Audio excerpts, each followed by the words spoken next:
Yang pertama, Rakornis ini diselenggarakan untuk mempersiapkan periode transisi. Nah, transisi ini kita melihat bahwa tantangan kesehatan mulai tertangani dan seluruh program yang kemarin ditangani KPCPEN itu dikelola oleh KL masing-masing. Jadi dikembalikan program penanganan COVID ke Kementerian Kesehatan dan menjadi programnya di Kementerian Kesehatan termasuk penganggarannya di Kementerian Kesehatan. Demikian pula untuk perlindungan sosial itu masuk ke Kementerian Sosial termasuk PKH, sembako dan yang lain juga kembali. Kartu prakerja juga tetap berjalan, namun kartu prakerja berubah sifatnya menjadi offline. Kemudian terkait dengan pemulihan ekonomi itu masuk di sektornya masing-masing. Nah, oleh karena itu kita memasuki periode berikutnya yang kita sebut known uncertainty. Jadi kita tahu uncertainty itu masih ada dan itu salah satunya ancaman stagflasi. Nah, di antara ancaman stagflasi kita melihat beberapa negara termasuk Amerika Serikat terus menaikkan tingkat suku bunga. Oleh karena itu kita harus mengambil payung sebelum hujan, maka devisa hasil ekspor itu harus menjadi buffer ekonomi kita. Kemudian Undang-Undang P2SK menjadi buffer di sektor keuangan. Sehingga dengan demikian kita sudah punya seluruhnya lebih siap.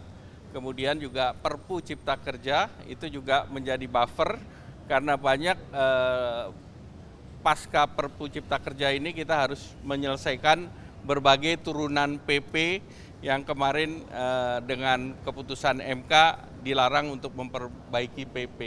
Dan kita melihat beberapa investasi terhambat karena PP-nya belum dibuat lagi ataupun perlu diperbaiki sesudah 2 tahun perjalanan daripada Undang-Undang Cipta Kerja. Jadi itu beberapa hal yang akan dibahas di dalam Rakornis agar tentunya tahun ini kita juga bisa menargetkan pertumbuhan ekonomi yang sesuai dengan APBN itu juga tumbuh di kisaran 5%, menekan inflasi kembali ke di bawah 4% yang kemarin sudah 5,5%, dan tentu menjelang hari besar keagamaan kita harus mempersiapkan seluruh langkah-langkah.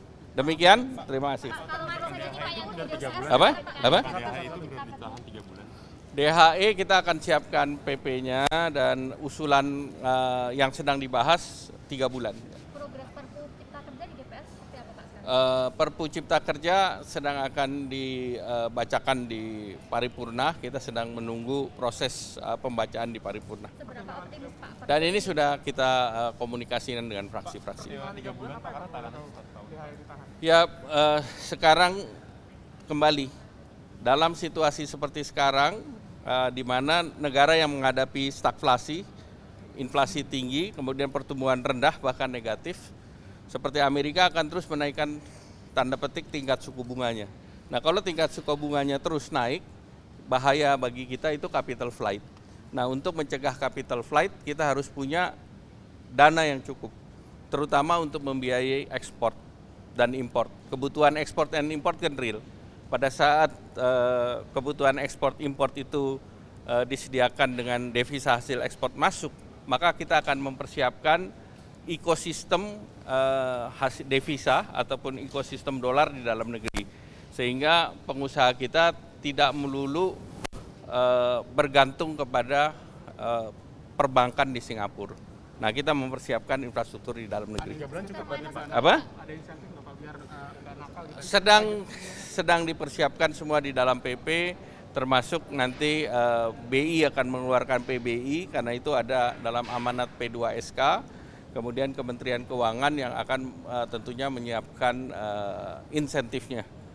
Nanti insentif itu kita sedang bahas apakah itu terkait dengan bunga, pendapatan bunga, baik itu rupiah maupun dolar terhadap devisa hasil ekspor yang ada di Indonesia, dan kita perlu buat agar ini bersaing dengan Singapura sehingga tidak terbang lagi ke Singapura. Pak, berarti pajak bunga Apa? depositonya mau diturunin, Pak? Sama Singapura nanti bunganya. Kompetitif dengan Singapura. Pak, Ya, pajak bunganya mau diturunin berarti, Pak? nanti kita lihat. Ini masih pembahasan. Ya.